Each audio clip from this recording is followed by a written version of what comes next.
Yo, good evening, ladies and gentlemen. Welcome to episode 33 of the MMAHOLIcs. I appreciate y'all for joining me. Thank you so much to anyone who's in here. I know I'm cranking this out at about 9 o'clock Eastern time tonight. Definitely just wanted to get this content out for y'all. Like you said, we're trying to get more consistent here at the MMA Holics, you feel me? And Nikki unfortunately couldn't make it tonight because he had to take care of some schoolwork, unfortunately. So he gave me the green light to do this one solo. Of course, I've gone solo before, but always like having my co-host with me. And again, thank you to anyone that's gonna put comments, and y'all already know how it goes.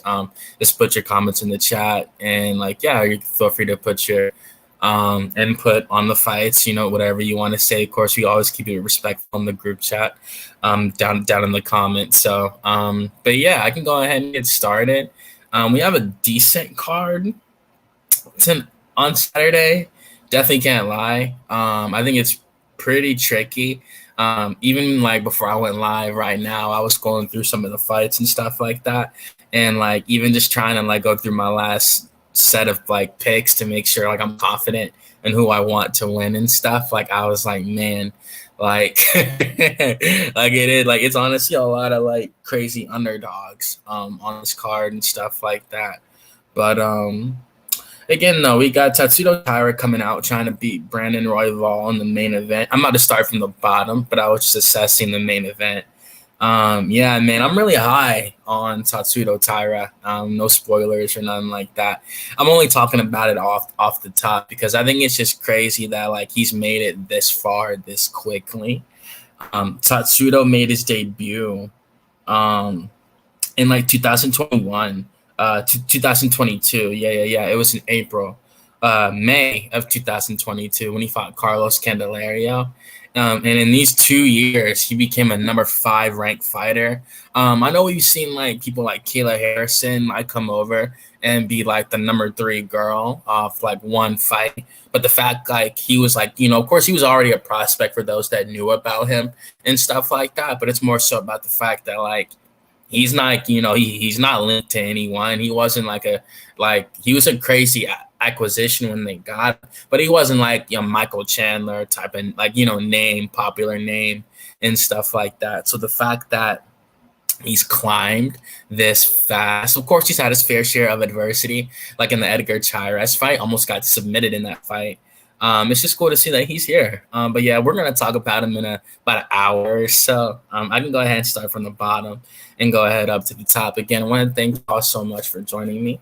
I'm always grateful for anyone that can pop out when we have the time to do the breakdowns. And yeah, the first fight of the night is Clayton Carpenter versus Lucas Rocha. Both guys are on crazy win streaks. Talking about Clayton Carpenter first, he's coming in as a -210 favorite. Yeah, like he's on a pretty crazy win streak. He's most definitely. He's actually undefeated. I was looking at his amateur record, including his amateur record, but not his professional record. He is undefeated. 8-0, 7-0. Yeah. Like this guy's pretty good. I saw him on Contender Series when he first came in, and he's really, really good wrestler. When he beat Edgar Chairez, he really showed his mettle in that fight. He left the fight with a black eye. I'm pretty sure his eye was shut on his Contender Series fight, and he really still looked good, persevering through the adversity, staying on his takedowns. I think he's more of a grappler than he is a striker, but he does have 2 wins via KO and 3 wins via submission. And he has 2 wins via decision. So, yeah, want to give a shout out to Haunter for being in the chat. Thank you so much, bro. Yeah, I'm not about to do the high pitch voice. No, I can't, bro. I can't. Thank you so much for joining, though, Haunter. Really appreciate you, bro.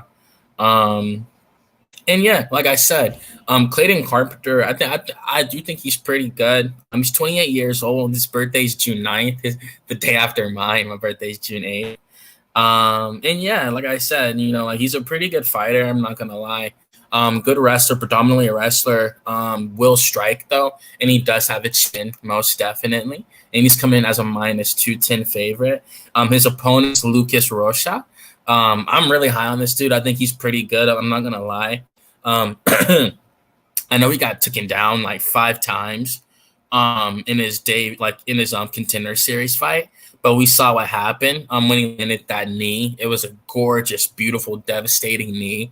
We know that he did miss weight his first time around when he was trying to fight Dave Bittencourt, but he did fix his weight problems and he made it the next time. And yeah, this kid's 17-1. He's 5'3", so he's pretty short even for the flyweight division. Either way, he's a pretty devastating striker. Like I said, he's a 17-1 record.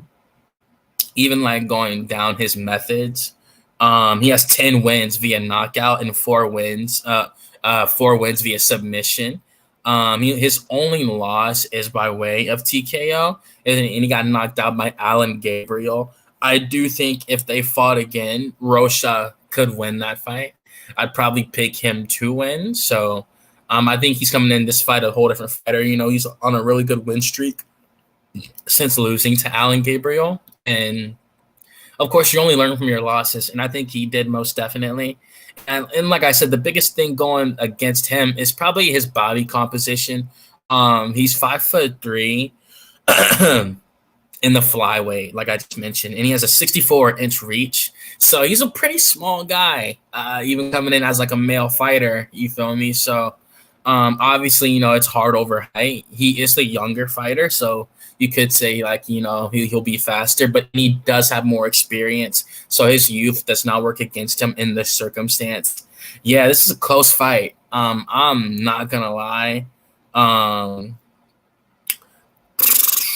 I mean, man, like Clayton Carpenter's a -210 favorite over Lucas Rocha. You feel me? I get it, man. Like Rocha got taken down, hella times in that last fight. But for me, I don't know, man. I don't know. Because Clayton Carpenter's at the MMA lab. He's at a great camp. We know that Jared Cannonier trains there. Sean O'Malley does loosely here and there, of course. Yeah, and like I said, this is a close fight. Man. Because it's either Carpenter loses his own or like Rocha, he's 17-1. He's already lost, but 17-1 is still a pretty crazy record. I'll just go ahead and go with my original pick in this fight, I guess. I was going to go with Clayton Carpenter in this fight. I do think he is a good fighter. Really, really pretty dynamic wrestler. You could definitely say, like I said, he has good boxing as well, and he has a good chin. I think he should just really play it safe in this fight and just take Rocha down, get the takedowns at all costs. Do not let him get started on the feet. I do think Rocha is a really, really good striker. Like I said, out of 17 wins, 10 come by way of knockout. But I do think that Carpenter's a pretty cerebral fighter, pretty intelligent, the way he fights inside of the octagon. And I do think he'll really prioritize getting the fight to the ground. And yeah, I'm going to go with Clayton Carpenter in the first fight of the night. Second fight is Dan Argueta versus Cody Haddon. Want to give a shout out to Peeping Tom MMA. What's up, bro? Hope you're feeling good.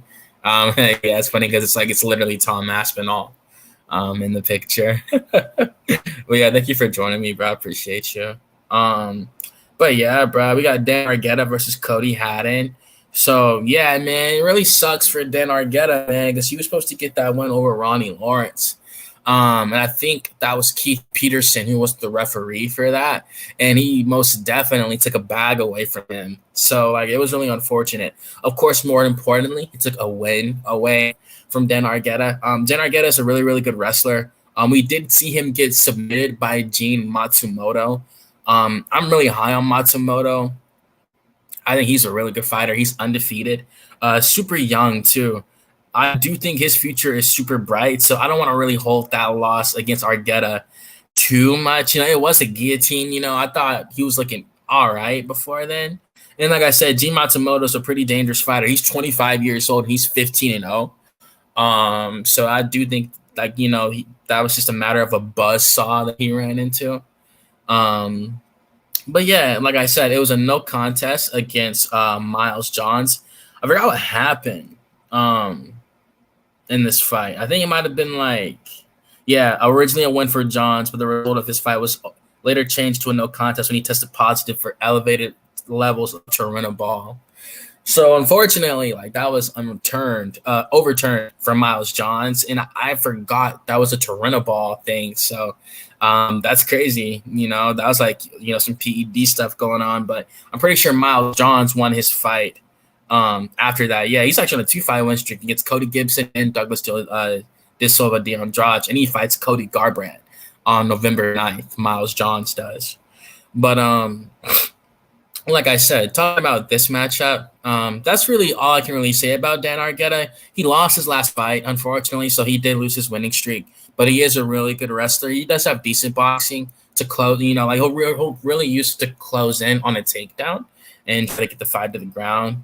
He has one loss via submission, and that literally just happened 6 months ago. And he has one loss via decision, and he's never been knocked out. You feel me? So I still think Argueta is still a pretty good fighter. He came off that season of The Ultimate Fighter with Alexander Volkanovski and Brian Ortega. And I think ever since then, he really showed his wrestling ability.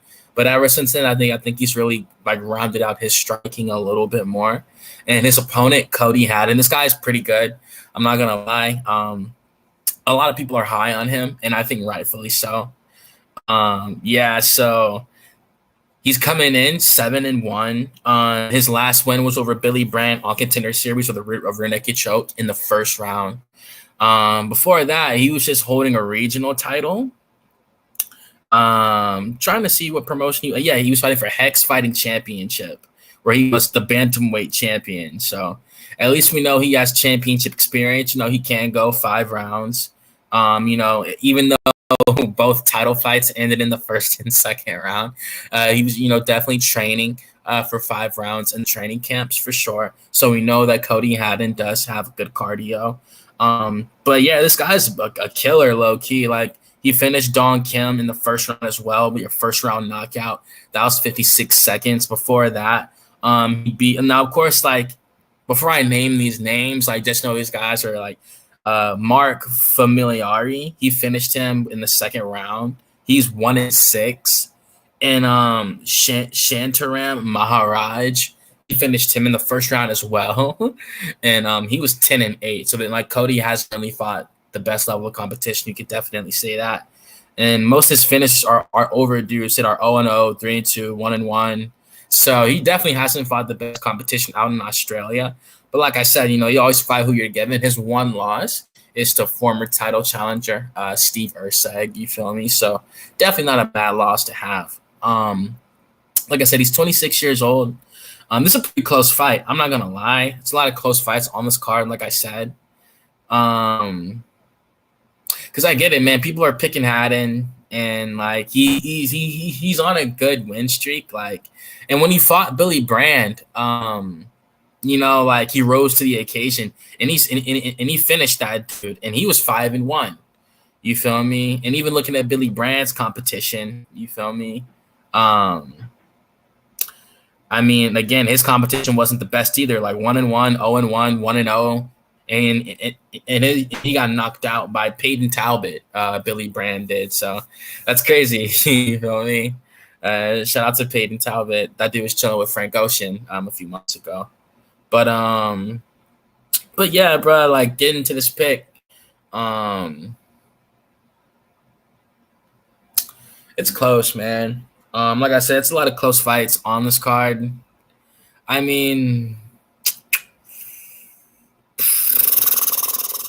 Man, bro. Cause he bulldozed Ronnie Lawrence. Dan Argueta did, and he was really about to get that mounted guillotine before that happened. But then again, I don't think Ronnie Lawrence might not have been I I think Cody Haddon's the better grappler than Ronnie Lawrence. I can honestly say that. Um, and like I said, Cody Haddon did rise to the occasion when he actually got that little bit of step up in competition. I do think this is the best fighter he's ever faced in his entire career. Most definitely, I will say that. Um, but yeah, man.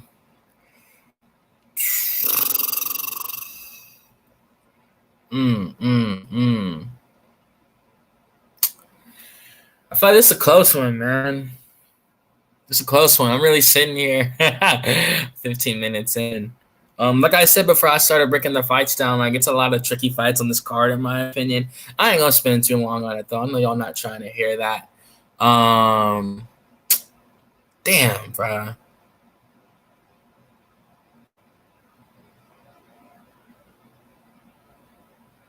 I'm gonna go with Haddon, man. I'm gonna go with Cody Haddon. I'm gonna go with Cody Haddon, man. I think he has the momentum in his career right now. If it hits the ground, I think he'll be really safe with his submissions off his back. He has, I mean, like, you know, pretty good transitions as well with his jiu-jitsu. So, and like, hey, obviously he has KO power. I do think he can hurt these guys on the feet. So I'm gonna go with Cody Haddon, man. I'm gonna go with Cody Haddon. My bad for taking a little bit. Um, on that, y'all. That one is really had stumped for a little bit. Going into the next fight, Corey McKenna versus Juliana Palastri. This is a pretty close one, too. Corey McKenna, she's known for having an extremely short reach. It's like 58 and a half inches. That's really, really small. That's really short. But of course, you know, I can't hate too much on her. You know, she's in the UFC, so she's doing something right. A lot of people on Topology are picking against her in this fight. They got Palastri at 66%, and they got McKenna at 34%. Like, for me personally, I think it's a pretty close fight. What's up, Evan? Thank you so much for joining me, bro. I appreciate you. Thank you so much for sliding through tonight, bro. I just got to Corey McKenna and Julia Palastri, so I'm on like the third fight right now. But yeah, bro, but with Corey McKenna breaking her career down, obviously she's came inside the UFC and she's done all right. You know, she's 3-2 right now, Corey McKenna. You feel me? She got submitted by Jacqueline Amorum, and I do think that Jacqueline's really good. I'm really high on her. You feel me? And before that, she got a really good win over Cheyenne Velismus, in my opinion. I know some people might not be high on Velismus like that anymore. I know she's on a maternity leave right now after having a baby with Roman Dolidze. But we'll see her. We'll see her when she gets back in the cage. It's been 2 years since we've seen Cheyenne Velismus, so it'll be interesting when she comes back for sure. Definitely wondering how she'll do postpartum, but yeah. So before that, she beat Miranda Granger with a Von Flue choke. That was pretty impressive. Gonna take this comment from Eben right quick. McKenna has that victim build, height and reach disadvantage. I can't pick her here, even though the other girl is on short notice. And like, yeah, there's a lot of people online reiterating that same sentiment that Eben just said himself. And like, I feel him. Like, you know, she lost to Elise Reed 2 years ago. Corey McKenna did.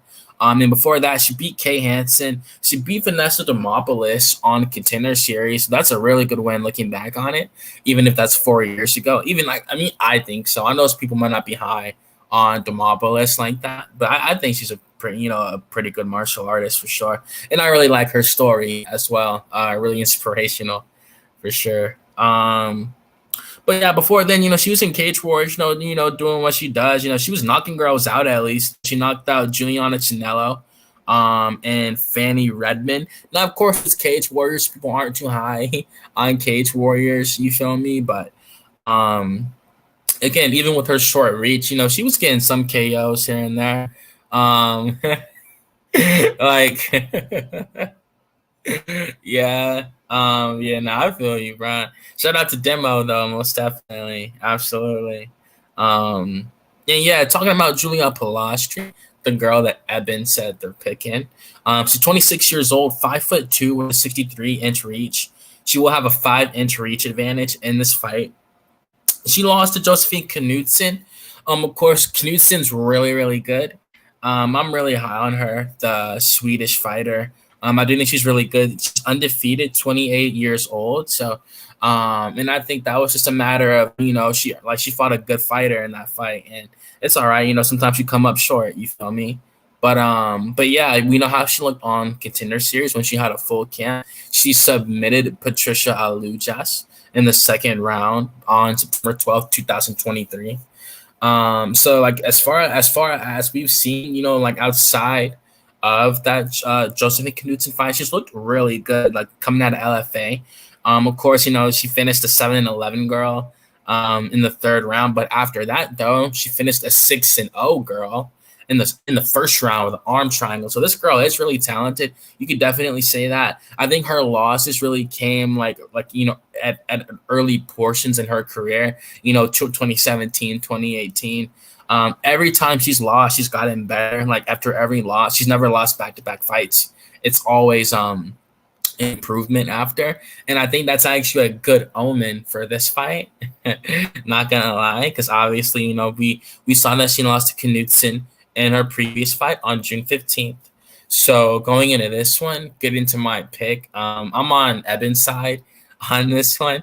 I was gonna go with Josephine. I was looking at her resume. I'm gonna go with Julia Polastri in this fight. She's good, man. Like I said, she's getting better every fight. After every loss. The Psycho, you feel me? Her nickname. Again, she's 26 years old. So she's only getting better. Fighting out of Brazil. So yeah, and I think she's coming from a decent camp. CWE fighters. You feel me? Down in Brazil, Rio de Janeiro. You feel me? So we'll see how it goes, but either way, it's a pretty close fight on the betting odds. So, but yeah, going into this heavyweight matchup, one of the few, I think the only heavyweight matchup, on the card. We're actually almost saying, damn, it's not that many fights on this card. I didn't see that. Junior Tafa versus Sean Sharaf. So this Sean Sharaf dude, he's 4-0. This was originally supposed to be Chris Barnett, Beast Boy Chris Barnett, formerly Huggy Bear.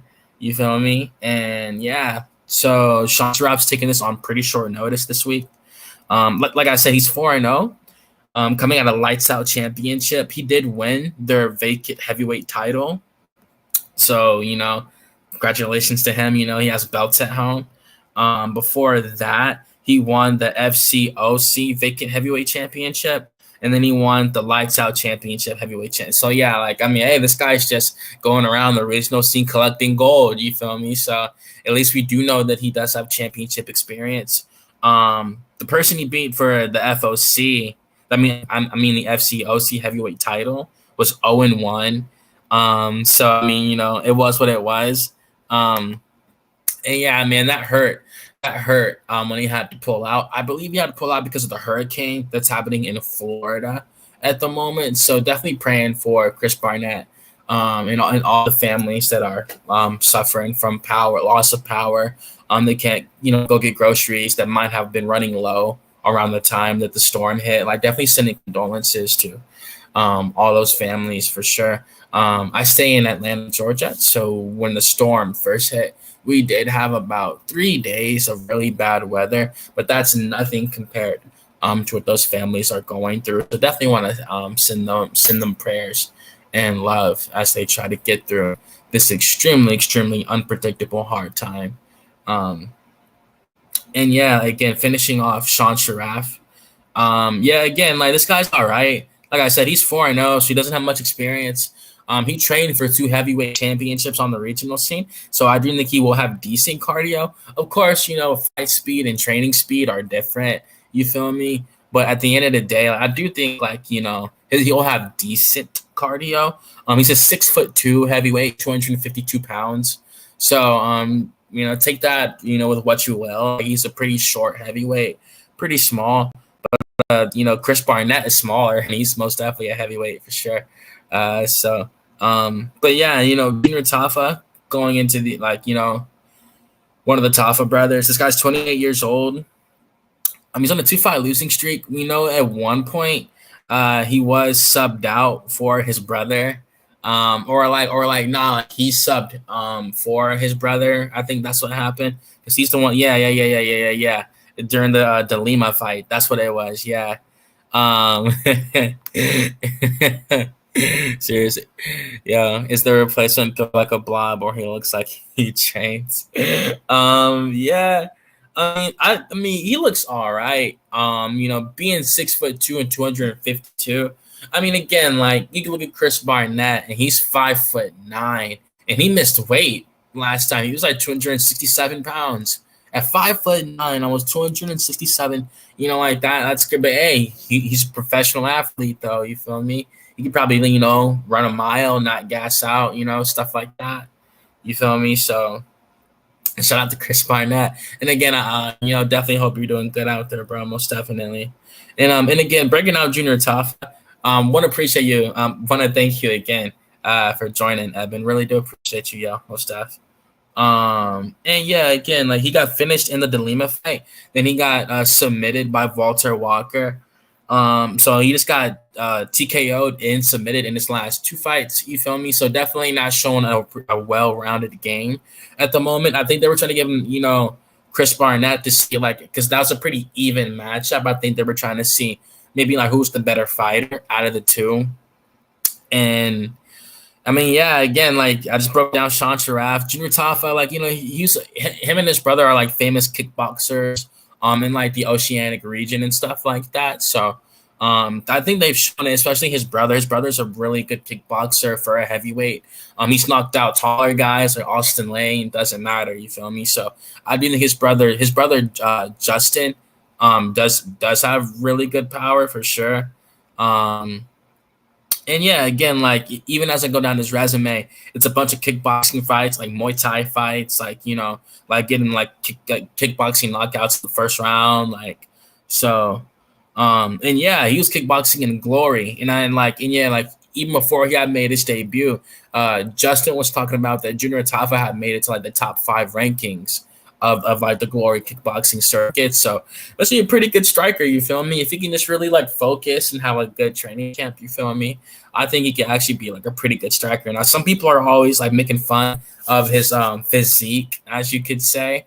You feel me? I think he could cut down to 205, light heavyweight, and really like unlock his full potential. But yeah, not going off on a tangent. We saw him lose to Muhammad Usman, really just got clenched up and held against the cage, stuff like that. So we know that he struggles with the clinch game in the wrestling for sure. And like I said, after that, he knocked out Parker Porter. But, Parker Porter was 14-8. I can even check Parker Porter's resume to see what he's been doing lately. He actually hasn't fought since then. I mean, that was last year in August. So he might just want to take some time off, before maybe fighting again. But he also is 39 years old. So he might have, wanted to just, relax from here on out. But yeah, either way, going into my pick in this fight, Junior Tafa has not looked that good. He's 1-3 inside the UFC. The Sean Sharaf dude, again, like I'm gonna go with Junior Tafa. Either way, through all the madness, he's the guy that's at the full training camp in this fight. The Sean Sharaf dude's taking it on short notice. Don't get me wrong, bro. If Sean Sharaf comes out here and like does a blast double leg, get him to the ground, some like that will piss me off most definitely. But just looking over like all his kickboxing fights and Muay Thai fights, I do think this will be a stand-up fight. Even looking at all of Sean Sharaf's fights, all 4 of his fights, all of them come by way of ground and pound and KO TKO. So either way, I think it's gonna be a stand-up fight, and I think Justin, not Justin Jr. will get the knockout, and I look forward to that. So we're gonna see what happens, most definitely. Clocking this in on a Friday night before the fights, I always like doing that. So when you wake up the next day, it's like just fight time, It's a 4 p.m. start time for y'all that live on the East Coast. And that'd be 1 p.m. for y'all on the West Coast. And going to this next fight, Nico the hybrid Price versus Timba Gorembo. So yeah, man, want to talk about the veteran Nico Price first. Now, what happened at what pay-per-view was that? That was 290 Yeah, 290. Yeah. So when he got knocked out by Robbie Lawler, a lot of people took to Twitter that night and thought like he might have taken a dive or anything, like, stuff like that. Just with how like his body hit the floor and stuff, you feel me? I did think like I would never call like these professional martial artists. I would never ever like say like they're taking a dive or like anything like that. You feel me? Me personally, I think that just really showed that Nico's chin, unfortunately, really might be going at this point. Um, he's 8-7 inside the UFC. Of course, coming off the regional scene, coming into the UFC, he was 8-0. So all his losses are inside of the Ultimate Fighting Championship. So at least that's a medal of honor, in my opinion. If you come off the regional scene, like, with no loss, it's like for dudes that it's like if dudes like come in like with a 21-4 record, like they come in with a 21-4. So you have 4 regional scene losses, like, and now they're like 29-4. Like that's really good. Like that's of course you got 4 losses, but you have an undefeated UFC record. Like I always say, like when you make the UFC, like your UFC record is like your actual record because now you're fighting the best competition now.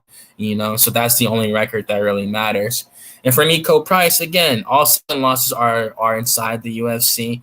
Now it's the way that he's lost that is the bad part. He only has 1 loss by way of decision. So that lets you know. Throughout the years, he definitely had, a pretty good chin. Like he would, just go to war, stuff like that. Or at least that shows you he's more of like, I don't want to say like a kill or be killed fighter or nothing like that. But I mean, I definitely think he likes to brawl and bang. You feel me? For sure. And yeah, he has 10 wins via KO out of 16 fights. He has 3 wins by way of submission and 3 wins by way of decision. So he's had some crazy knockouts in his career. We saw when he got the Randy Brown KO off his back when he was doing like the hammer fist. That was absolutely insane. He got the up kick knockout over James Vick.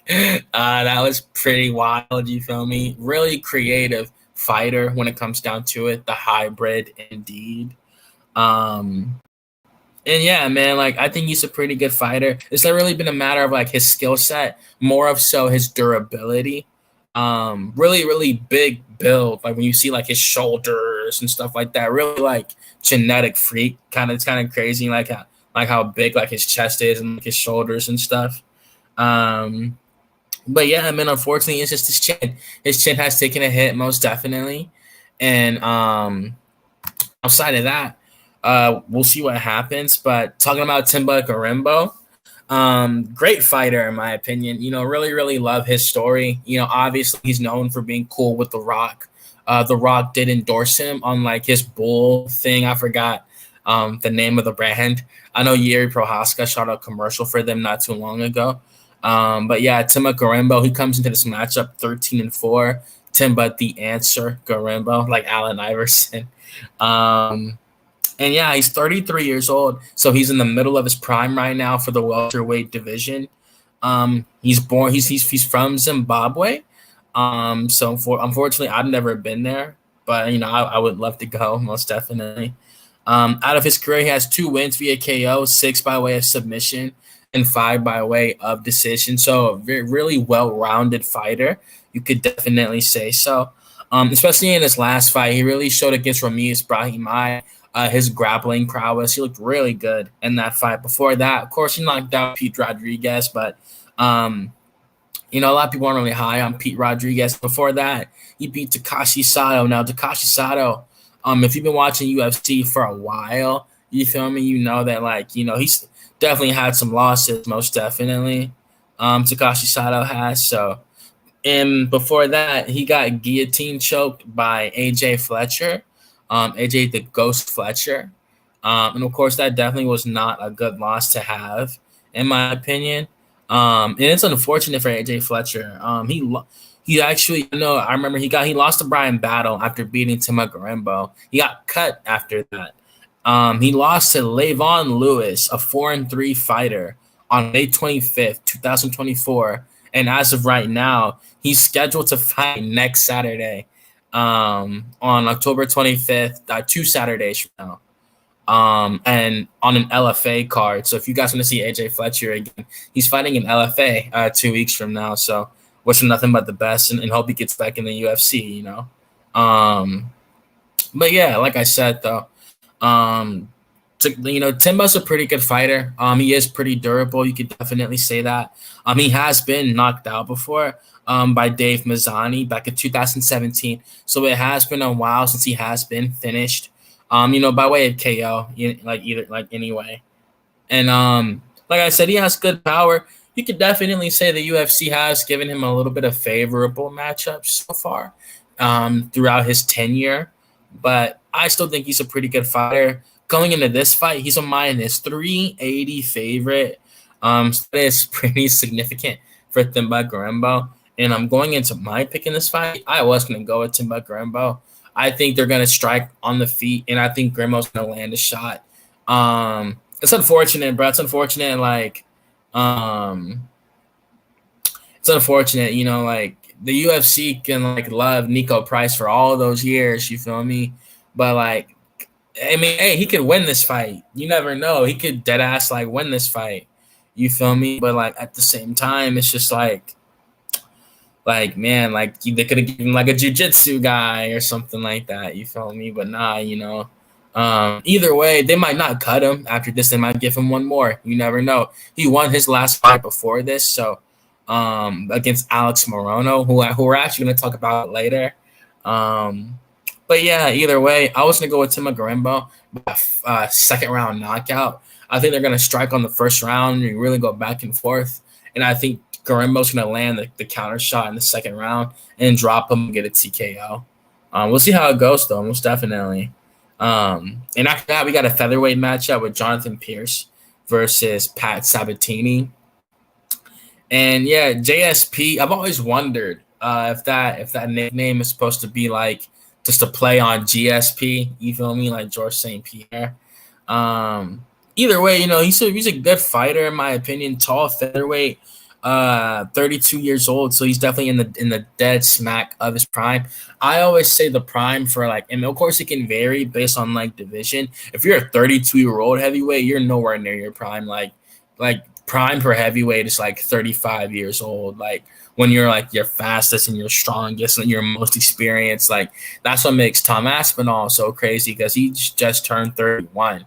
So he could be nowhere near his prime, especially with not having taken any damage like that at all. He showed in the Pavlovich fight that he has a crazy chin. So that goes to show you feel me. But we'll see what happens with this Jones and Miocic fight in November. But yeah, like I was saying though. But Jonathan Pierce, I do think he's in his prime right now at 32. Really tall featherweight, 6 foot tall.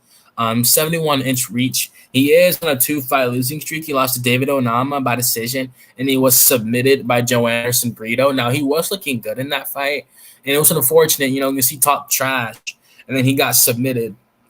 So he lost focus for a second, and it paid with a loss on his record, unfortunately. But like I said, though, he was looking good in that matchup. And before that, he beat Darren Elkins, Christian Rodriguez, and Makwan Amirkhani. No, you can't really make too much out of any of those wins, honestly. The Christian Rodriguez win I thought was pretty good for sure. Especially looking back on it and seeing what he's done so far. And of course, he did take that on short notice, Christian Rodriguez. He lost his O on that night, and after that, he started taking O's. It was pretty crazy. He took 2-3 O's. It was pretty wild. And yeah, Jonathan Pierce, like I said, he's more of a grappler in terms of his career. In my opinion, he does like to wrestle and stuff, but he's also pretty good striker too. He does have 9 wins via KO.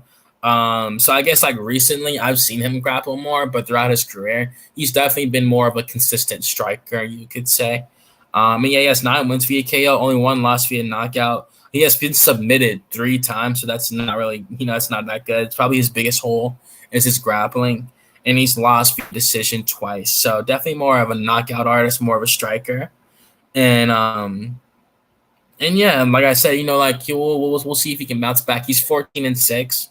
Um, and in terms of his UFC record, he is 5-3. So we'll see if he can stay above 500 in this matchup. But yeah, his opponent Pat Sabatini, the 33-year-old 5'8" heavyweight, has a 70-inch reach. And yeah, he has 12 wins via submission, never been knocked out. He only has one win via knockout, and he's been knocked out 3 times. So he's definitely more of a grappler, Pat Sabatini, most definitely. And yeah, he looked good in Cage Fury Fighting Championship, where he went 8-2. And coming into the UFC, he was looking really good. And at one point, like a lot of people had like a lot of hype on him. Like he was like, getting performance of the night when he submitted Jamal Emmers. He kept Jamal Emmers for like out for like a year with that heel hook. That was really, really sad to watch, bro. And then before that, he beat Tristan Connolly, beat Tucker Lutz after the Emmers fight, beat TJ Laramie. And then he lost to Damon Action Jackson on that night. Legendary mythical fighter. Rest in peace to Damon Jackson's brother, most definitely.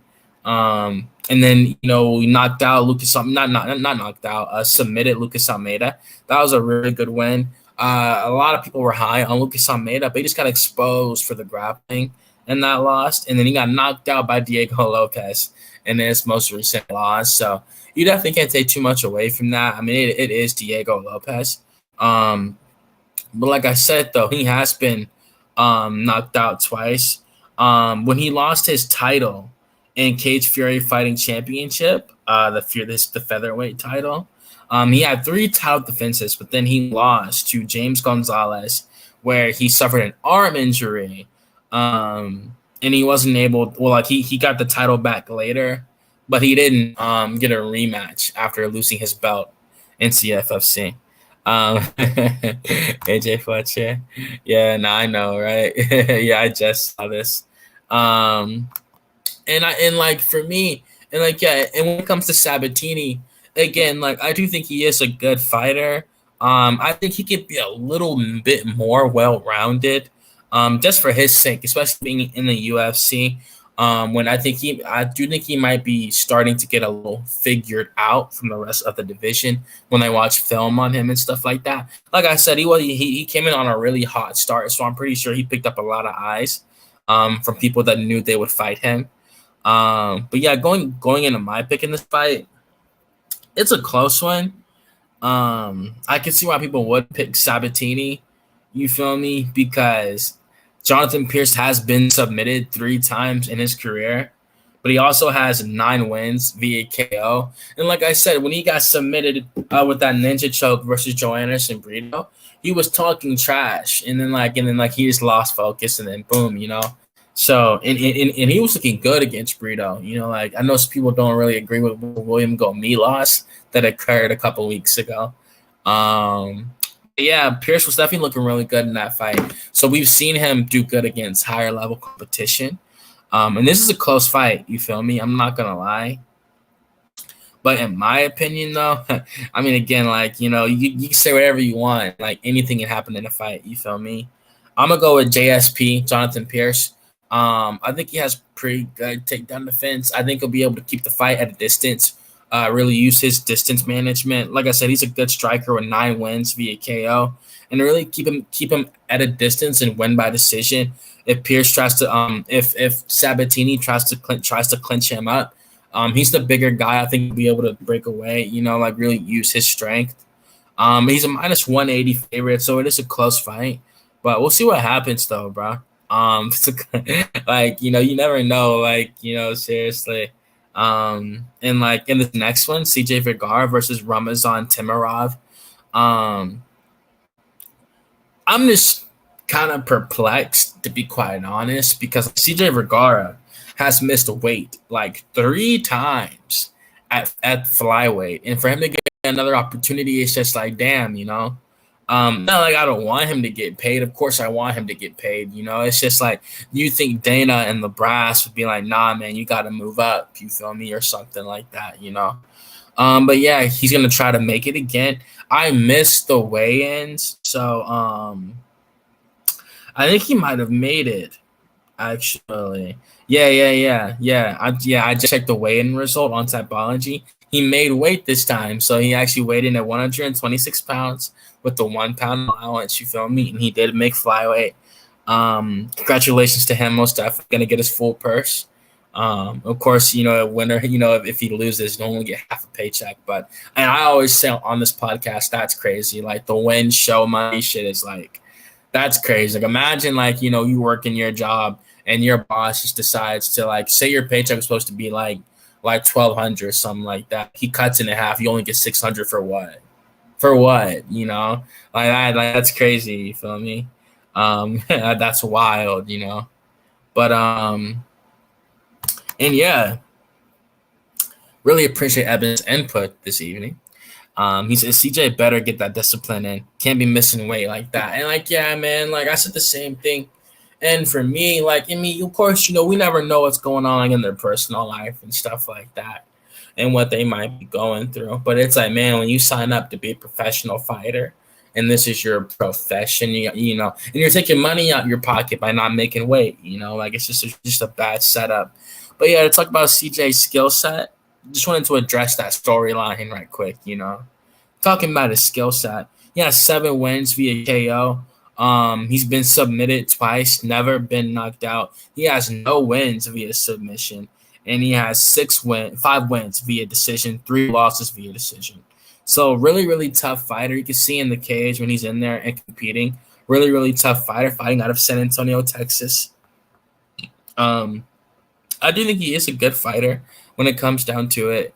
We know his only loss, finish by way of finish loss, was to Tatsudo Taira, who's fighting in the main event of this card. So definitely not, you can't hold that too much against him. And it's crazy. You saw Taira like take the fuck off and like go to like the number 5 rank and stuff like that. And Vergara, of course, every story is different. He could go on to be a champion. You never know. But he's still just trying to climb the rankings. Like that's the UFC for you. It's hard. But like those high fighters, like those number 2, 3, like don't. Of course, certain fighters be better than others when it comes to the rankings and stuff like that. But you do gotta give respect to those fighters that do have those high numbers next to their name. Like even when the number 4 guy gives the number 13 guy a chance and stuff like that. Like when you come down from the top 5 to do that, like yeah, bro, most definitely. And his opponent, Ramazan Tamirov, this guy's 27 years old. His nickname is Turmalan, fighting out of Uzbekistan, and he's on a 9-fight win streak. And yeah, this guy's pretty consistent with the way that he likes to win, most definitely. He has 10 wins via knockout, 1 loss via submission, and 6 losses via decision. So he can finish, most definitely. He's not no boring wrestler. He will strike, and he does like to get knockouts, most definitely. His last few fights coming out of Ryzen Fighting Championship, all by way of finish during his time in Ryzen. I mean, like, yeah, he knocked out Yuta Hamamoto, who had a 5-2 record, and he knocked out Takaki Soya on September 24th, 2023. So this guy does like to strike, like I said, you feel me? And yeah, like, his career, it's pretty illustrious on the regional scene from what I've seen with his record, like, the wins that he has. And outside of that, his only losses in his career came back to back. So I definitely think something changed him. Absolutely. When he did take that last loss to Talgat Zhumagaliev. Talgat Zhumagaliev. I just like trying to say the names, y'all. I just like trying to get the fighters. And yeah, going to my pick in this fight, because I don't think I really have to say anything much else. I got Tamirov, most definitely. He's on a 9-5 win streak, so he has crazy momentum right now. He's 27 years old, so he will be the younger, fresher, faster fighter, as I like to say. And yeah, I think he'll get second round TKO in this fight. Well, I say TKO, but because does he have any wins by way of submission? He has 1 win by way of sub. I mean, CJ is really durable. I mean, if that's the case, like I'll go Tamura by way of decision. I think we'll just pick him apart. You know, be faster in the exchanges throughout the 3 rounds. Get some takedowns here and there. Try to get some control time until CJ scrambles back up to his feet. And yeah, like I said, I think he can definitely take it by decision. It could be a close fight though, but according to the betting odds, Timurov is almost a minus 400 favorite. But we'll see who's feeling lucky for you bettors out there. You feel me? And going to the main card opener, it's a 5-fight main card as usual. Daniel Rodriguez versus Alex Morono. So D-Rod's coming in at 38 years old, man. Like time goes by super fast, man. It's pretty crazy. You feel me? D-Rod's on a 3-fight losing streak.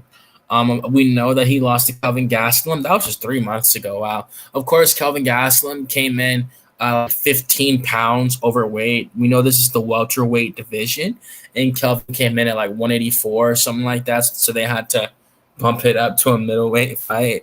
And Daniel was talking trash during the fight, saying, "Oh man, like you feel heavy, bro. Like this." It's just like, and I feel him on that. I'd be really frustrated too. I definitely cannot deny the fact that he deserved the right to be frustrated. He said in a video about a day after the card that the UFC gave him a new 6-fight deal with a new contract, where they upped this contract, upped the price on it. So it was good to see. It was good to see that they did reimburse him for his time. He didn't complain. Of course, he did complain, but like he took the fight and he lost. That's a loss on his record forever. That can't get overturned because Kelvin lost weight. That was crazy because it came out that Kelvin on his YouTube channel had started a series called Missing Weight with Kelvin Gas. You can pull it up right now and watch it when he goes to a Mexican restaurant, and he just goes absolutely crazy on his bank account. But yeah, man, like I said, D-Rod, he's a good boxer, predominantly a boxer. We have seen him taken down multiple times, like Kevin Lee, a 5'9" welterweight when he was competing at welterweight. Of course, Kevin Lee's a lightweight. The 5'9" lightweight predominantly was taking Daniel Rodriguez down a lot. He took him down like 4 times. And Daniel is 6'1", and Kevin is 5'9". So he was taking him down off pure technique until Kevin Lee gassed out and got jabbed up for the rest of the fight. It's really unfortunate because Kevin Lee was looking really good in that fight. We know he comes out of 10th Planet, where he practices jiu-jitsu, but he primarily trains at Syndicate MMA. He has a 74-inch reach. Coming in this fight, a minus 210 favorite. Really good boxer, has a really, really good jab. Outside of the Ian Gary knockout, he is fairly durable coming out of the streets of Los Angeles, California. He is a pretty tough fighter. You could definitely say that. Not much so of a brawler. He is a pretty good technical boxer. I do think so. Definitely has pretty crisp combinations, especially like 2021 D-Rod. Like when he first came in, like when he was like, it's crazy to say, when he was like 34, like in his prime, like he like was like really, really good. Like, yeah, like 2020 D-Rod. Yeah, like around there, most definitely. 2020, he's been here. That's crazy. Right after 2019 as well. He came in February of 2020. So like, yeah, like when D-Rod first came in, most definitely, he was 33 years old in the middle of his prime. He was most definitely like a really, really crisp boxer, really fast combinations. Of course, he's 37 years old now, so time does go by, pretty fast. You feel me? And yeah, man, like we'll see what happens with D-Rod. Like I said, he's coming in a minus 210 favorite. In this last loss, to Kelvin, he really just got held down. Kelvin really did use the weight advantage. I'm not even joking when I say that. Kelvin really did just use the weight advantage, held him down, took advantage of the situation. And yeah, like we'll see if his boxing does hold up in this one. He's fighting Alex Morono, who in his last fight versus Nico Price did not look that good. I'm not even, of course, trying to be disrespectful to a professional athlete. It's more so that, like, at 34, I think this Morono, his age, like, I don't know what it is. He just didn't really have the best camp for that one. You could honestly say. The Court McGee fight and the Nico Price fight were 2 months apart. So I definitely think that might have had a role to play. I know that one performance has gotten better. Shook of Alex Morono, most definitely. Of course, when it comes to these betting odds for this fight in particular. He went to a decision with Joaquin Buckley. Looking back on it, is a pretty good loss to have. We saw that Stephen Wonderboy Thompson, a really high-ranked fighter, way above. I'd pick Wonderboy to beat Morono right now, even after getting knocked out. We saw that Wonderboy did get knocked out by Joaquin Buckley, and he went to a decision with Buckley. Morono did it. That was just in 2023. So, like I said, I think the back-to-back camps and stuff like that, I think that had a part to play. With him looking just so bad against Nico Price. Before that, he was on a win streak versus Matthew Simmelsberger, Mickey Gall, David Zawada, and Donald Cerrone. He lost to Santiago Ponzinibbio in the third round at UFC 279. That was 282. Yeah, that was 282. He took that fight on short notice when he did lose his win streak. And even then, he was looking pretty good in the fight. You could tell he got tired from the short notice stuff, and he got knocked out in the third round by Ponzinibbio. That was actually a really sad loss, man, because he was actually looking really good. And if he would have just stayed on the couch for Christmas, he would have just kept his win streak. I really think that really messed up Morono's momentum. I thought he was on the verge of a ranked opponent, especially if he would have won that, because he got right back on the horse right after that with a win over Tim Means, a guillotine submission in the second round. So, but yeah, man, like I said, in the last fight, he didn't look too good.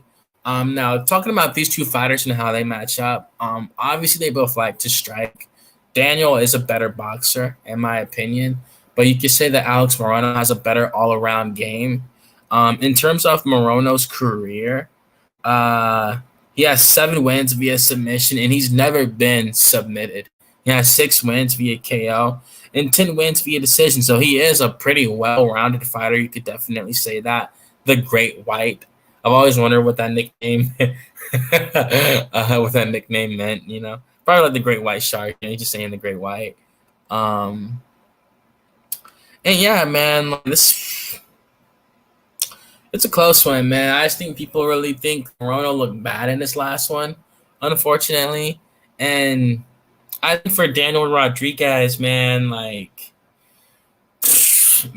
don't know, man, because even in the Li Jingliang fight, some people thought he robbed Li in that fight, So, and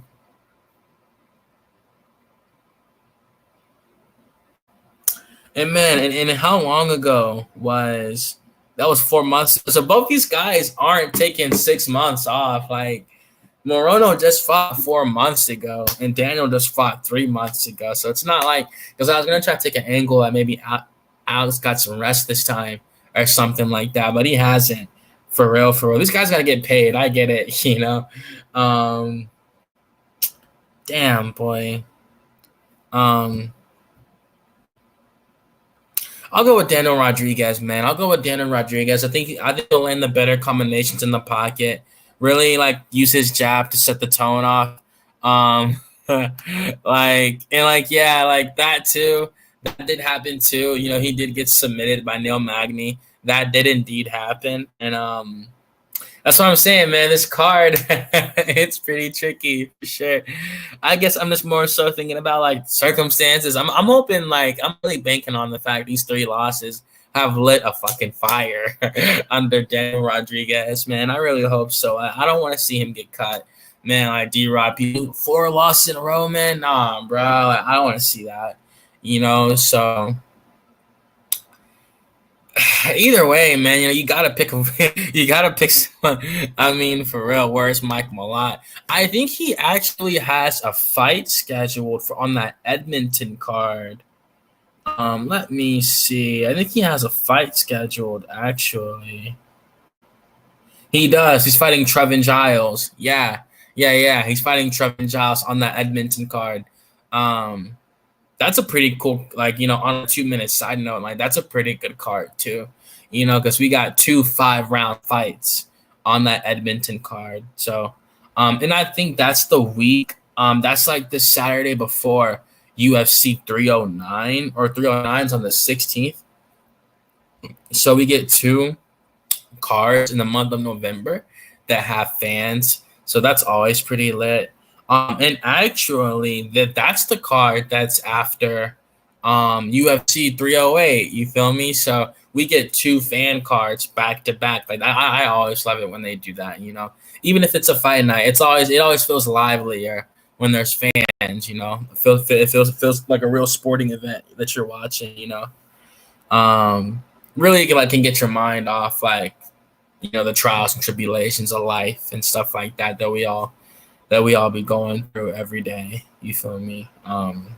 Even doing this with y'all, I love doing this with y'all, talking to y'all for sure, and like always like doing these. And yeah, I've been going to my pick in this fight. Like I already said, I was gonna go with Daniel. I think he'll land the better combinations in the pocket, and I just think he'll be faster in the boxing. I think it'll be a stand-up fight.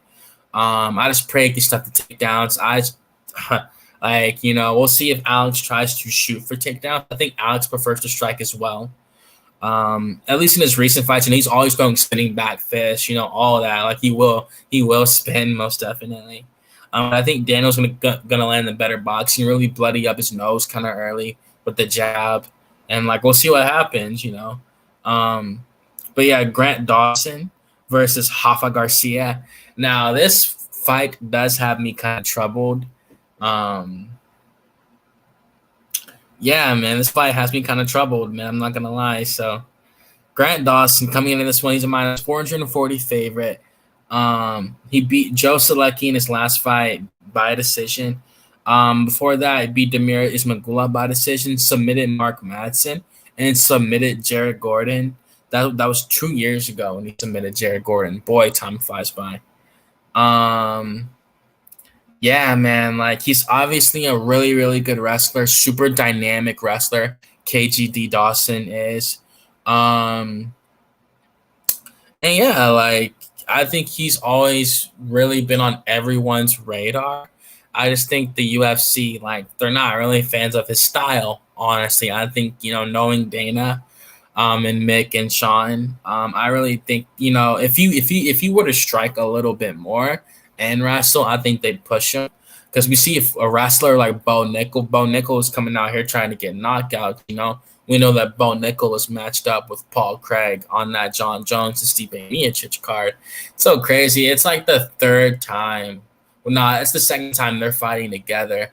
But of course, Bo is always in a big spot. Like it's like he fought at UFC 290 International Fight Week. That was his last pay-per-view, 13 pay-per-views ago. Nah, he fought Cody Brundage at UFC 300. Yeah, in the pay-per-view opener. Yeah.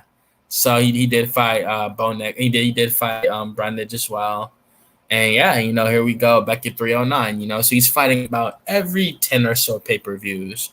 Bo Nickel is. But yeah, with Grant Dawson, like I said, I only mentioned Bo Nickel because Bo's coming out here trying to get KOs and knockouts versus Grant. I think Grant actually said during his media day this week that he would rather, like, he doesn't really care about winning, and I'm super dynamic fast, and he'd rather just get the win and just move on, I think with the Bobby Green loss in particular, I just think he hadn't been hit like that in a long fucking time.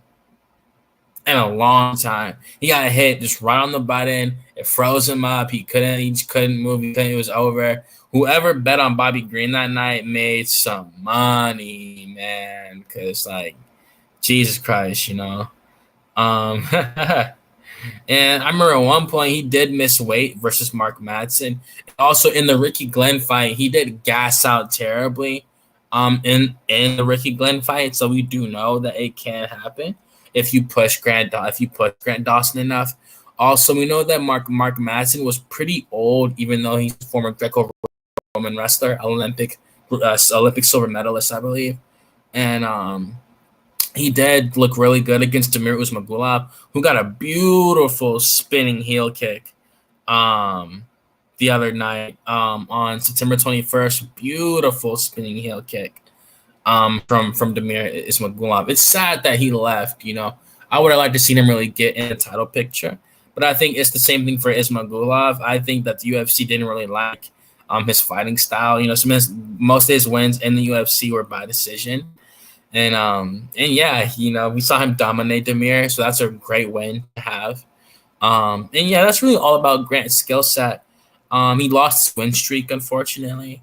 But he is 9-1 inside the UFC. He just had a blip versus Bobby Green. You feel me? So, and yeah, going into his opponent, Rafa Garcia. I think he's a great fighter. I've always been really high on Rafa Garcia, like gifted Rafa Garcia. He's 30 years old, 5'7" with a 70-inch reach. Coming out of Mexico, but he is fighting out of California. You feel me? You can watch his media day. It was a good interview. He has 8 wins via submission, never been submitted. He has 3 wins via 3 losses via decision, and 6 wins via decision. And he only has 1 win via KO. So he has good technical boxing, but really not too crazy of power. Does have really good boxing, though, most definitely. Really durable fighter, a lot of heart in Rafa Garcia. When he fought Mahashate, he got a really bad cut, like right here, and it was just all over his face. And he just kept like having to close the distance. I think Mahashate is like 6 foot tall. Yeah, and he's like 5'7", so he was just staying in his face, just like it was just a crazy fight for Rafa Garcia, and after that he beat Clay Guida. Now, of course, people won't really like the Guida win too much because we know that Guida is about 41 years old now, the UFC Hall of Famer. But I thought it was a good win over a decent veteran. His only loss inside the UFC, his most recent loss was to Drakkar Klose. His other 2 losses were to Chris Gritzmacher and Nasrat Haqparast. Those were in 2021. I do think he has gotten way better since then. He has like a 91% takedown defense. Rafa Garcia does, and in his last 5 fights, he beat Natan Levy. He took his O. Prehistoric. Shout out to the caveman. Absolutely. Shout out to the not future Hall of Famer, the Hall of Famer, Clay Guida, most definitely. He beat Jesse Ronson, Rafa Garcia did. And then he lost to Drakkar Klose. He had a setback. And then he learned from that, and he beat Mahashate and Clay Guida. So, I do think that, again, I think Rafa Garcia is a great fighter. I don't think he'll be submitted in this fight if it hits the ground. He's able to pop back up to his feet. But all 3 of his losses are by way of decision. So really, really tough fighter. Never been submitted or knocked out. And we know he does split between Bloodline Combat Sports and Elevation Fight Team.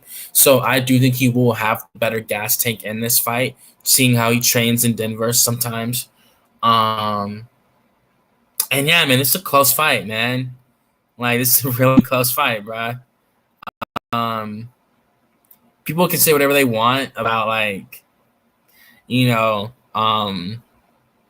the betting odds and stuff. The betting odds mean nothing, Betting odds don't mean a single thing. I just think people are so sure on Grant Dawson trying to come out here and get these takedowns and stuff like that they're not really giving Garcia much of a chance. You feel me? Because he has a 91% takedown defense, bro. Rafa Garcia does. So,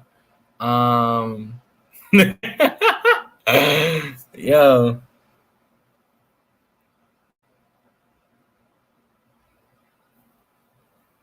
I'm going to go with Rafa Garcia, bro. I'm going to go with Rafa Garcia, man. I'm going to go with Rafa Garcia.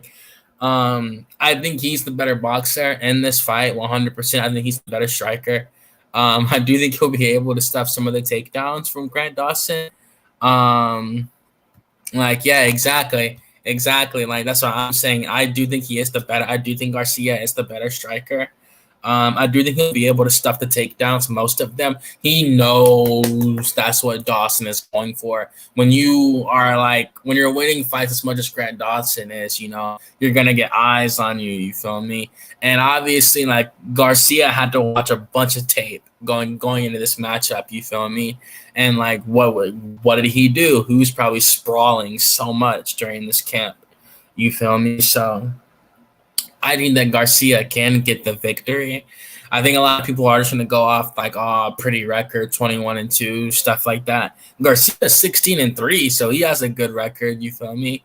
And again, in terms of the stylistic matchup, I think that Garcia is the better striker, and I think he'll be able to stuff the takedowns. You feel me?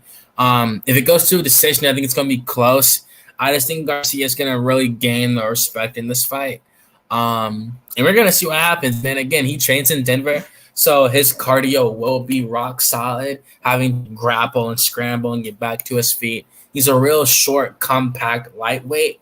He makes the weight every time. He weighed in at 154 pounds for this fight. And I get it. He's a plus 340 underdog, but upsets have happened before. And we're going to see what happens, you feel me? I'm sliding with the boy, Eben.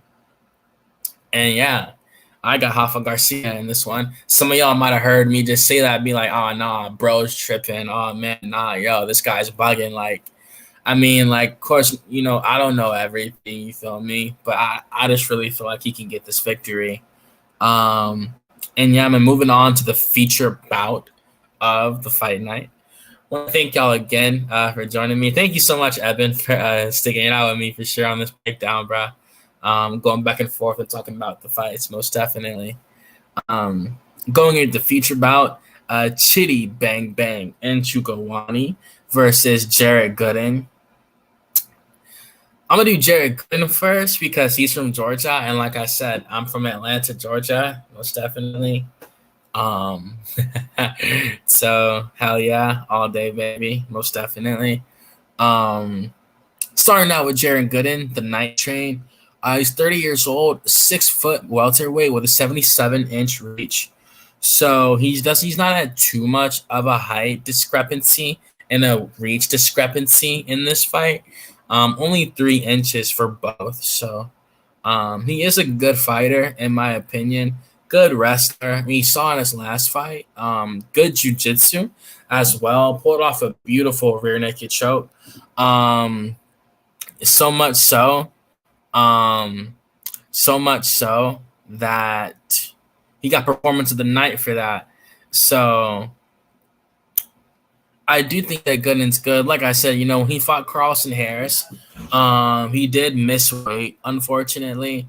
And he lost a decision in the Harris fight. Before that, he was coming off the regional scene. He fought DeMarquez Jackson at United Fight League 1. They were the main event in a 3-round fight. And he won via stomp. Stomp. I don't know how. I don't know if he stomped on his head. I don't know if he, you feel me? Oh shit! Damn, yo, thank you, Tai. I just saw on the topology he did indeed miss weight. Yes, he did, bro. No, I don't know what that could mean in his training camp. Whether he had an injury, or like he was eating a little too much, or. But damn, man, appreciate you, Tai, and then welcome to the chat, man. Appreciate you for joining. And yeah, like I said, on the regional scene, he was a little up and down. He was fighting an ex MMA where he went 1-1. He beat Curtis Millender, but he lost to Impa Kasaganai. Can't hold that too much against him. Impa is the light heavyweight PFL champion right now. Shout out to Impa Kasaganai. Just won $1 million last year for sure. After suffering a crazy KO, beautiful story he has. And I actually met him in Vegas when I went to UFC 300. He's a really, really nice guy, super humble guy. And yeah, in terms of Jared's career, he did beat Nicholas Stoltz with a right cross. He knocked him out. And that was when he was here the first time. That was back in 2020. They did bring him back. He lost Alan Joban the first time.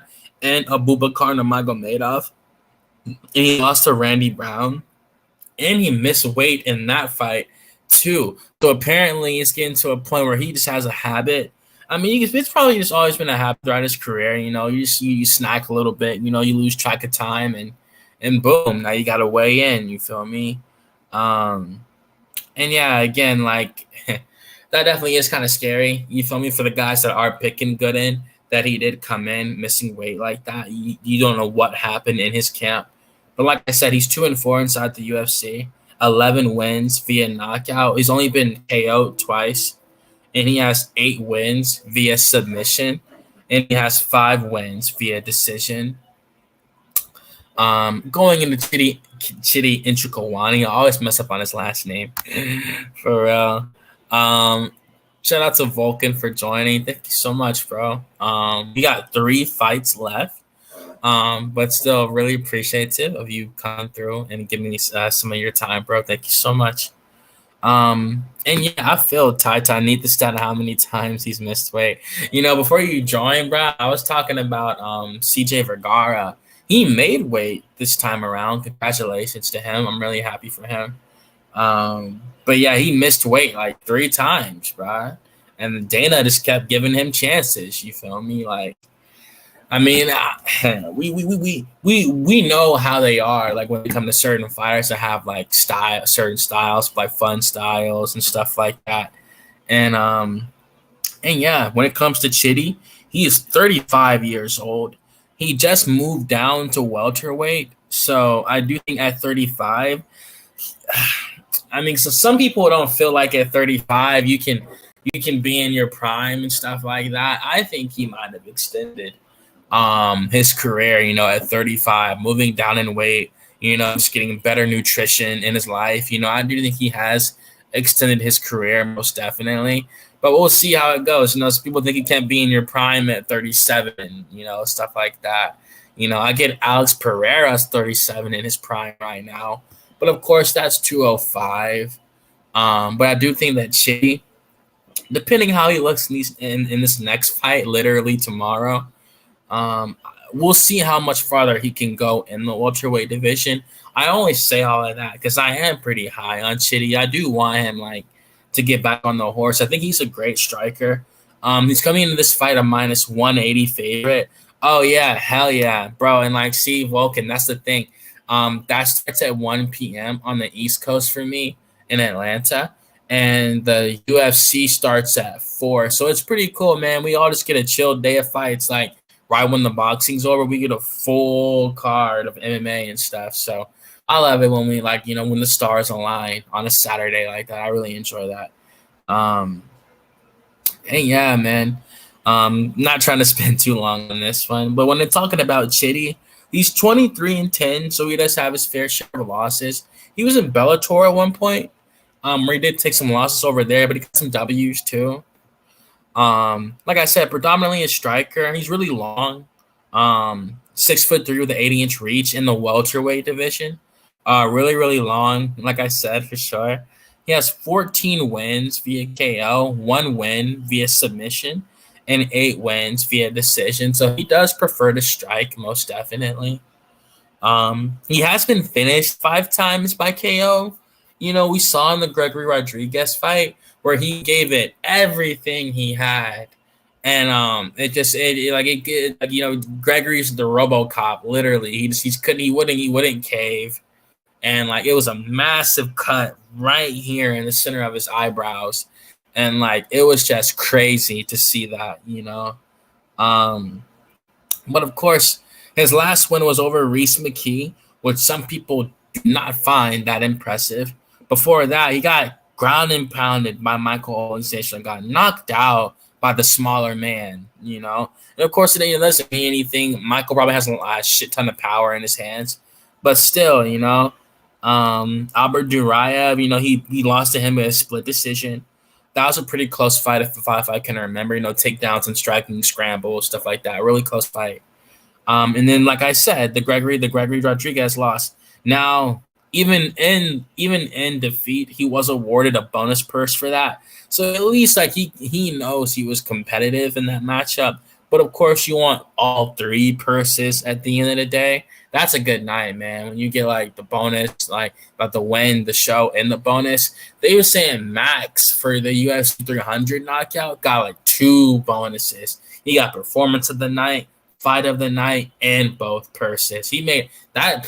He walked away with at least like a 1.5 million, something like that, for sure, at UFC 300. But yeah, so Chitty's one of his best wins was over Dusko Todorovic, the fighter that's fighting Mansur Abdul Malik now. And of course, this was all up at middleweight. He knocked out Marc-Andre Barriol in 16 seconds. He finished Mario Souza on Contender Series. And that was all of his UFC career. So it's a lot. I did pick him. I'm not going to lie. I do think he will get the victory. I said it was a second round KO. Definitely, it could go either way. It could go to a decision, anything like that. It could be a first round KO.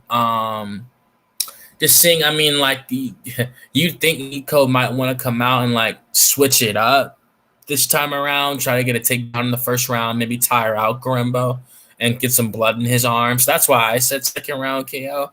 But he could have come out and try to, just throw him hands, you feel me? And like he might get knocked out in the first round, unfortunately, you feel me? But I did pick Timba, most definitely. And like I said, to finish off this one, because I get it, a lot of people aren't high on Jared Gordon like that. Jared Gooden. And some people are off on Chitty too. But I do think they did put this fight together to see who they think the better fighter is. And like, I'm gonna go with Chitty, man. I'm gonna go with Chitty. I think like, if he cannot gas out, we know that Jared Gooden is a good grappler. He did miss weight for this fight though, so that definitely made me want to pick Chitty even more. Chitty made the weight no problems, 170.5. So he had the better camp. He's in great shape for this fight. I'm gonna go back and watch the weigh-ins when I'm done here, because I gotta do some other writing stuff when I'm done with y'all tonight. But yeah, like I do think that Chitty can come out here. If I had to pick a method of victory, I think it'll be a decision. I think Jared Gooden's really durable. I just think he'll just stuff the takedowns. Like, he knows he has to win this fight. He'll probably get a new contract if he wins this fight. Like, so I'm going to go with Chitty, man. I'm going to go with Chitty to go on a run at 35 years old, really have a resurgence in his career and go on at welterweight. Like, I think he can really still, like, make something shake. This is like what, his second fight? It's his second fight at welterweight. He looked good against Reese McKee, another tall, lanky welterweight. I get it. It was a split decision. I get it, y'all. But at the same time, like, I think he was still getting acclimated to the weight class. You feel me? And I think right now, he'll come back and have a better performance this time around. And shout out to the boy Western Mass Climber. They were in here during our last episode with the Pereira breakdown and stuff. So thank you so much for joining, Western Mass Climber. I really appreciate you. And yeah, y'all, I was gonna go with Chitty Bang Bang by a decision if y'all wanted to pick. And yeah, Brad Tavares versus Jung Young Park. It's a pretty close one. We got the veteran Brad Tavares. He's 20-9. Brad Tavares. Been here for a pretty long time, this man has, most definitely. He said during his media day this fight was supposed to happen like twice, and they kept pushing it back because Jun Park got a pretty got a cut like over his eye or something like that. So it's good to see it's finally about to happen. We do know that Brad Tavares was finished in his last fight versus Gregory Rodriguez. He's coming in this fight 36 years old, fighting out of Extreme Couture. Where Eric Nixick is the head coach, most definitely. You can definitely say he's a championship level head coach. He helped Eric. He helped Francis Ngannou get a belt. He helped Sean Strickland, win the title. So you can definitely say Eric Nixick is definitely a Hall of Fame. He's definitely like up there for sure. In terms of the coaches right now, I think he has to get maybe 1 or 2 more champions to be considered like a Hall of Fame coach. And stuff like that, like Ray Longo. He has 4 champions, like absolutely. Shout out to Ray Longo. We've interviewed him on the channel, most definitely, friend of the channel. And yeah, man. So talking about Brad Tavares, like he's really just a meat and potatoes kind of fighter. Boxing, kicking. Really prefers to strike, but he does have decent jujitsu. He has 2 wins via submission, and he has 5 wins via KO. But he has lost via KO 5 times too. He has 13 wins via decision. So, like I said, real meat and potatoes type of fighter. Just likes to strike. Keep it on the feet. He'll clinch up here and there. Can wrestle if he needs to. And yeah, when it comes to Jun Young Park, the Iron Turtle, one of the one of my favorite nicknames for sure. Yeah, I mean this guy's in his prime right now. He's 33 years old, 5'10" with a 73-inch reach, and yeah, I mean that broke my heart, bro, because Josh Frem had missed weight. He weighed in at like 189 pounds, bro. And that sucked, man, because I really wanted Abdul to get a bag coming into this one because we know he was this close to destroying Cody Brundage. And then like he hit him, he hit him in the back of the head. And yeah, they had to call the fight unfortunately. Shout out to Abdul Razak Al Hassan, most definitely. Hell yeah. Um Yeah, man. Again, the Iron Turtles he just got back in the win circle. Actually, not. I was thinking of the Dariah fight. My bad. That was last fight. He lost to Andre Muniz. It was a close fight though. Some people thought he could have taken it. Pretty close fight. We know that Andre Muniz after that was supposed to fight Ikram Alaskarov, but they pulled Ikram to fight Robert Whitaker when Hamza Chimaev pulled out. And yeah, again, like before that, he was on a good win streak. He had submitted Albert Duraev, submitted Dennis Tululin, and submitted Joseph Holmes, the ugly man. I forgot about Joseph Holmes. Damn. Hope he's doing good. Um, he was supposed to fight back on August 2nd, but the fight got canceled versus Elias Urbina. Probably one of the Urbina brothers. Yeah. Uh-huh. Yeah. And I haven't heard of Joseph Holmes in a minute, man. Like shout out to Joseph Holmes for sure. And yeah, like I said before then, like he was looking good before the loss on Andre Muniz. Say what you want about the competition. I thought he was beating some pretty good guys. In the Gregory Rodriguez loss, he's been here since 2019. Damn, I've been watching this guy for a long time now. I remember watching his debut, yeah, against Anthony Hernandez, most definitely. But yeah, for Junyon Park, the Gregory Rodriguez loss, like, that was a crazy fight. Like that got like fight of the night. Like he was looking really good. He just got finished up against the cage, so he just kept like flooding him with the TKO punches, and that was it. But he was looking really good. You feel me? Like he really could have won that fight against Gregory. You feel me? And I really think he's always shown that he's had a potential. He is 7-3. He is 7-3 inside the UFC Jun Young Park. So, fairly durable fighter and fairly well rounded as well. He has 6 wins via submission, 6 wins via decision, and 5 wins via TKO. So he is pretty well rounded, like I said, most definitely. And he's 33 years old in the smack dab of his prime right now, especially for welterweight. I think not welterweight, it's middleweight. This is middleweight. He's definitely in his prime right now, in my opinion. And yeah, he's the shorter fighter. He's the smaller guy. He does have a reach disadvantage, and he's shorter by about 2 inches, 3 inches. But he will be my pick in this fight. That's right. I'm going with Jun Young Park by a decision. I think anywhere the fight goes, I think he'll be good. Whether they're striking or grappling, wrestling, doesn't matter. I do think he will be able to wrestle and grapple with Brad Tavares. I think he'll be able to hold him up against the cage and strike with him as well. If I had to give a pick, I think he can get like a 3rd round submission over Brad Tavares. And now I know I just broke him down, but I'm trying to see if Brad Tavares, he's never been submitted. So some people might call that a hot take or something like that. Tafa KO. Yeah, that's what I said. Yeah, I said Tafa KO, most definitely. It might be a hot take saying he can submit him.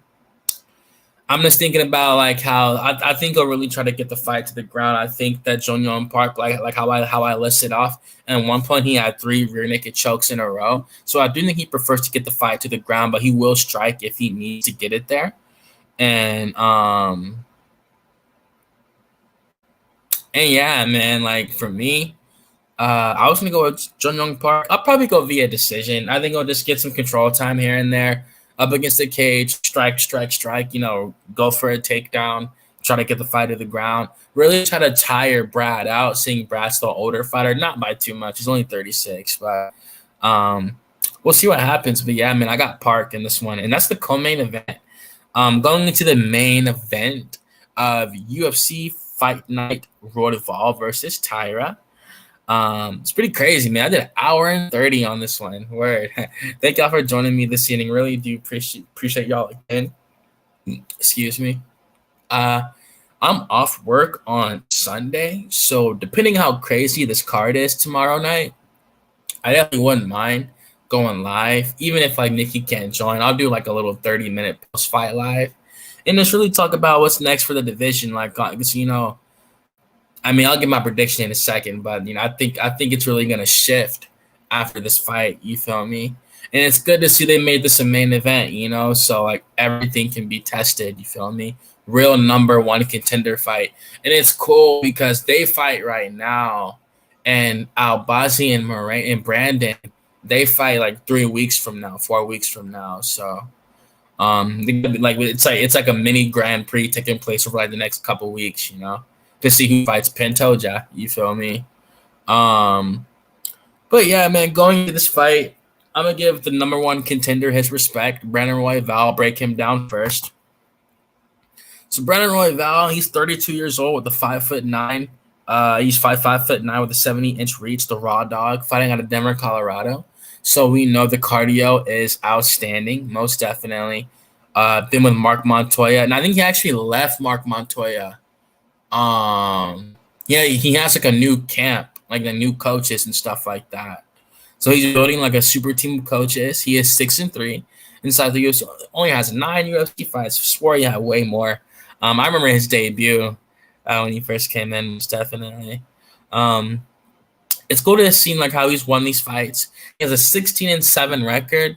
So, but it's about who you've beaten inside the UFC more so than about your records, about who you beat. And he has great wins on his resume, most definitely. Finished with Tess Nicolau, has a split decision win over Brandon Moreno. Some people thought he clearly won that. I thought Brandon really might have had some injuries going into that fight. I do think that there was something wrong with Moreno. He wasn't as dynamic as he normally is with his footwork, and he wasn't as aggressive with his boxing. And I think there was a reason why Brandon was trying to force the wrestling so much in that fight, because he could have landed some good leg kicks, and I thought he could have definitely boxed with Royval for sure. And before that, he got a guillotine over Mashnell, and a split decision win over Rogerio Bontorin. And he got submitted by Pantoja in their first fight some years ago. That was 2021. That's crazy.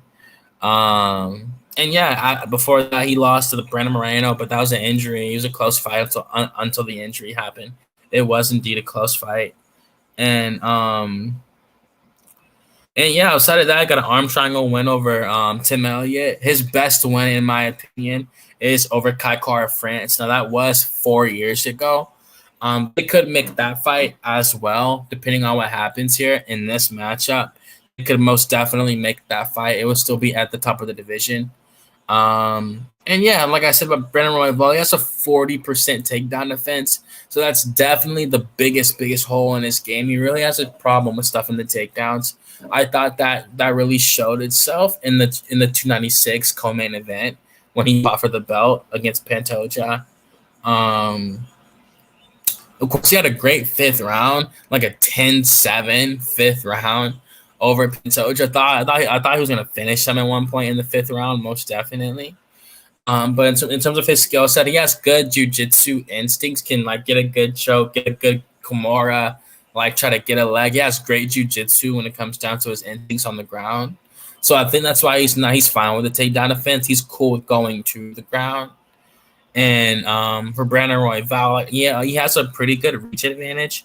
and for over most flyweights, but here it's only a half-inch reach.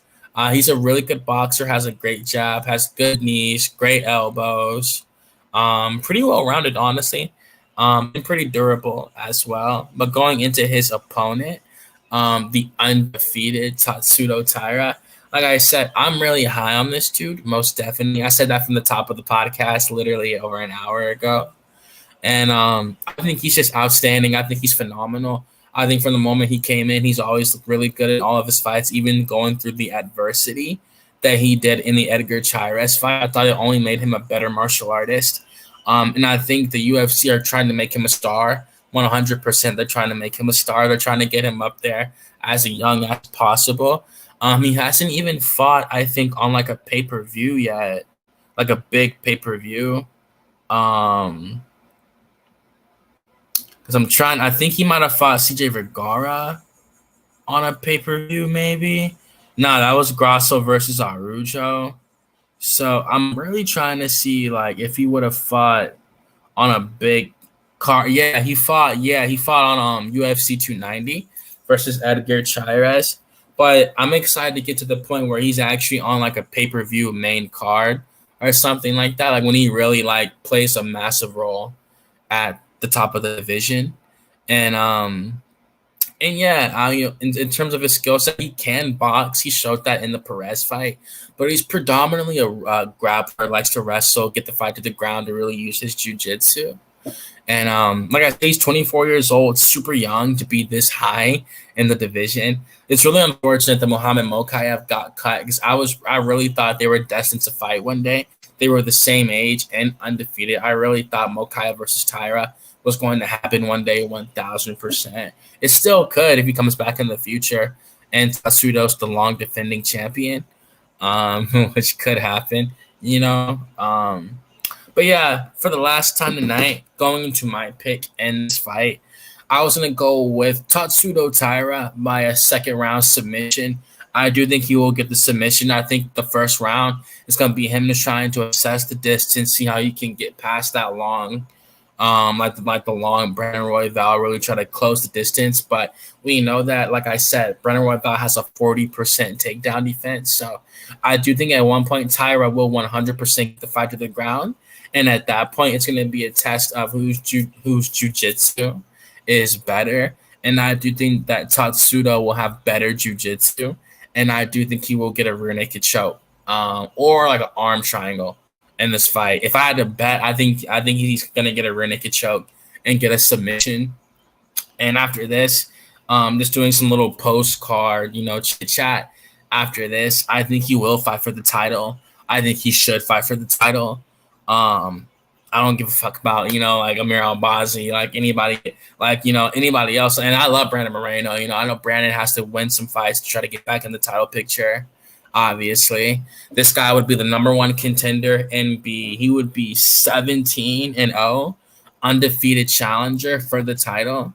I don't know who else there would need to be. Or a late sub. I feel you on that side. He could get like a fourth round submission too.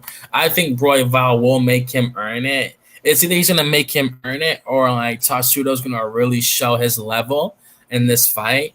And depending how he does in this fight, I think he's gonna go walk into that title fight like it's gonna be a really close betting odd. I get Pantoja like a -130 over Tatsudo Taira. Like that would damn near be a pick 'em. I don't think I have to give the champion his respect 100%. But he would just have to be one step ahead of Taira all night, which he could be. He's really, really fast on the ground. I think, like I've said on here, I think Pantoja is the best grappling flyweight of all time. Most definitely with his transitions on the ground. I was talking to Nikki one night, and I said, like, every champion has that special badge that made them the champion. For some, it's their speed, their wrestling, their striking, their power, whatever it is, For Pantoja, it was his grappling. Like, that's what made him the champion. Was like, that's his special golden badge is his grappling technique, most definitely. It puts him over everyone in the division, in my opinion. but Tatsudo Taira most definitely might challenge that. And yeah, I'm gonna go with Tatsudo Taira by a second round submission. And I think he's gonna fight for the belt after this, which he should do. That could be a main event in Brazil if they want to go back. Like that could that's a massive fight, in my opinion.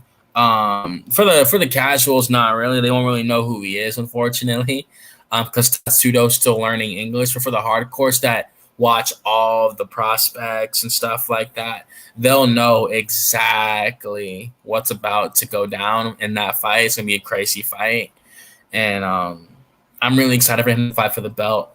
I think it's gonna completely shift the UFC. They really, really want a Japanese star. They have one from China. They want to go to Japan. Best believe it. And they can make him an absolute superstar over there at a young age too, before the age of 25. He's 24 right now with 4 months left until 25. So if he does challenge for the belt, it'll probably be next year. Or depending what happens in this fight, he could get back in there relatively quickly. But I do think it'll probably be early next year, like January next year. He'll fight for the title. And yeah, it'll be a 25-year-old title challenger. And I think he'd be 30. I think Pantoja might be 35 around that time. So I do think that is a crazy fight though, and I look forward to that happening. But again, I want to thank y'all so much for joining me on this Friday night. Want to thank Tai, Western Mass Climber, most definitely. Want to thank Vulcan for joining me. Again, thank y'all so much. Gotta thank Eben, most definitely. He was riding with me all night. I was extremely grateful for you guys to be popping in here the way y'all did. And again, y'all have a blessed night. Thank y'all so much for joining me. This was the MMAHOLICS. And please join us next week for when we do another breakdown. I forgot what card is next week. I'm trying to remember what card is next week. It's Hernandez versus Michelle Pajeda. Yeah. So, wouldn't mind doing a breakdown for that one either, most definitely. Just join us again. Like I said, depending how crazy this card is, I'm chilling Sunday. So Saturday night, I would not mind doing a little post-night breakdown thing, looking at the card and stuff like that. And Nikki might be here too. So you guys have a nice night. God bless you and enjoy your Friday night.